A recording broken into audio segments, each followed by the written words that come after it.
उन्हाळा सुरू झाला की किडनी स्टोनचे रुग्ण वाढतात. अचानक कमरेत तीव्र वेदना होतात आणि अनेकांना कारण समजत नाही. आज आपण उन्हाळ्यात किडनी स्टोन का वाढतो आणि त्यापासून कसे वाचायचे हे जाणून घेणार आहोत. उन्हाळ्यात शरीरातून घाम जास्त निघतो, त्यामुळे शरीरात पाण्याची कमतरता होते. यामुळे मूत्र घट्ट होते आणि त्यामध्ये खनिजे जमा होऊन स्टोन तयार होतो. किडनी स्टोनची सामान्य लक्षणे: कमरेत किंवा बाजूला तीव्र वेदना, लघवी करताना जळजळ किंवा त्रास, मळमळ किंवा उलटी, लघवीत रक्त दिसणे. ही लक्षणे दिसताच दुर्लक्ष करू नका.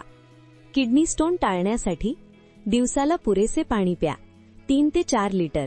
जास्त मीठ आणि जंक फूड टाळा. लिंबू पाणी किंवा नारळ पाणी घ्या. नियमित व्यायाम करा.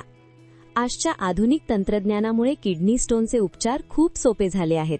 बहुतेक केसेसमध्ये मिनिमली इन्व्हेसिव्ह प्रोसिजर्सद्वारे उपचार केले जातात. लीला सुपर स्पेशालिटी हॉस्पिटलमध्ये 24/7 तज्ज्ञ सेवा, आपत्कालीन उपचार आणि अत्याधुनिक सुविधा उपलब्ध आहेत. वेदना वाढण्याची वाट पाहू नका. ताबडतोब तज्ज्ञांचा सल्ला घ्या आणि योग्य उपचार घ्या.